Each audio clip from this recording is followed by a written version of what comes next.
Welcome to Moments in Time and Space, a microfiction podcast, bringing you tales of horror and suspense with your host, Aaron Maracle.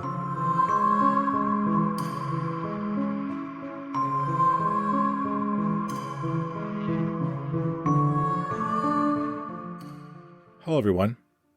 We have faith in our doctors to always be ready to treat us and ensure our well-being. What if something prevented that from happening? For the greater good. The emergency waiting room was quiet for a Wednesday. From her small desk next to the waiting room, Rebecca Kyle glanced from her book and counted the number of people present. There were only 4 sitting in the lounge, and half of them were children. It appeared the government guidelines were working, and people were performing a home evaluation before deciding if a trip to the hospital was worth the effort. Becca turned her attention back to the worn paperback she held in her hands. It was a Western she had picked at random from the library, and the story was just getting good. As a reset week liaison officer, Becca had a lot of downtime, and they gave her plenty of time to read. With luck, she would be able to finish her novel before her shift was over and find if the cowboy got the girl in the end. A young nurse appeared at the side of her desk and sighed. "Miss Kyle, we have an issue with a patient in room 6. "Thank you," Rebecca replied. "I'll take care of it." Becca set down her paperback, carefully marking her place before closing the book. She stood up from her desk and smoothed out the wrinkles in her blouse before heading towards the examination rooms. Her legs ached as she walked, most likely from sitting too long waiting to be called upon. She rolled her shoulders to loosen up her body and flexed her fingers once or twice. These encounters were never pleasant, and Becca knew she needed to be on top of her game to deal with the patient and their family. Outside of examination room 6, Becca could see an older doctor standing, occasionally fidgeting with the pen in his hand. She had come to know Dr. Roberts well, as he was usually the primary doctor on duty during her shifts. He looked up as he heard her heels echoing in the hallway and gave Becca a small nod. "Ms. Kyle?" Dr. Roberts greeted. Becca returned the nod. "Dr. Roberts, what's the situation?" Patient came in suffering from a possible cardiac event. During the triage, her SLS was calculated to be 37. 37? That's close to the 40 threshold. Did you double-check the calculation? Of course.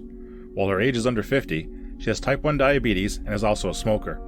Once you factor in a family history of cardiac events with low survivability, I am surprised the SLS is as high as it is. What options did you present? Standard offerings. We told her partner that she had the option of taking her home for self-care, or we put her in a 4-0 ward and try to make her comfortable. Becca glanced at the door to room 6. I take it she rejected both and demanded treatment?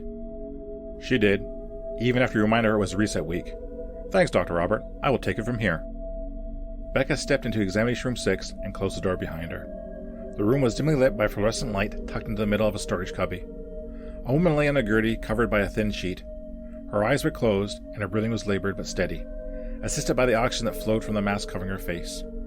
Beside her sat another woman with red hair. Her hand was wrapped around one of the patient's hands in a firm but caring grasp. She looked up at Becca with watery red eyes, and then back to the woman on the gurney. Becca offered a small smile. "Hello, my name is Ms. Kyle, and I am the liaison officer on duty. Lily needs help. I want to speak to someone who will help her," the red woman said, her voice trying to break. "You do understand that Lily's survivability likelihood score is 37? "Yes, but the rules are clear. During a reset week, no medical attention can be provided to a patient with a survivability likelihood score of 40 or lower." The red-headed woman stroked the alien woman's hand and wiped her eyes. "It's 3 points. Can't the doctor make an exception?" "The doctor is legally prohibited from treating any patient during a reset week. It is not that Dr. Roberts does not want to treat Lily," Becca explained. "It is that he cannot without fear of prosecution." "But this is inhumane." "I'm not here to debate ethics. My role here is to remind people about their responsibilities during reset week and the legal obligations healthcare providers have." There were a few moments of awkward silence that was only broken up by the sound of the oxygen feed helping Lily breathe. When the red-haired woman finally spoke, she sounded defeated. "Isn't there anything else that can be done?" "Your options are limited during reset week. The government legislation is very clear in this regard in order to ensure our healthcare system remains robust." "So what are my options?" Becca crossed her arms. "The first option is to place your partner here in a ward until reset week ends. At that point, she will be eligible for treatment and care. The second option is you can take your partner home and care for them there until reset week ends."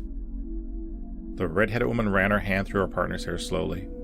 Her shoulders were shaking as she fought to hold back tears, but Becca offered no words of comfort or support. It was important to maintain her partiality so next of kin can make their own unbiased decision. I would like to have her placed into a ward," the red-headed woman said. "Excellent. I will inform Dr. Roberts and he will be in to speak to you about the paperwork," Becca said. "Have a good day." Becca exited the examination room and headed back to her desk. Halfway down the hallway, she passed Dr. Roberts and gave him a quick wave.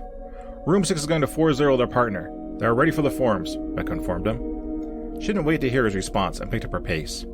With luck, that'd be the last time she was needed today. There'd be no more interruptions. Becca could finish her book in peace and finally find out what happened to the cowboy in the end.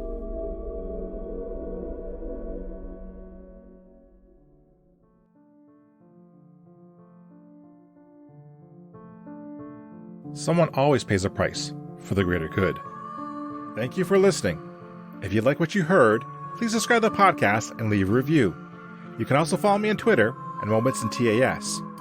Feel free to recommend this podcast to others and help it grow. The opening and closing theme is Creepy Night by Daniel Carlton. Until next time, be safe, be smart, and be well. See you soon.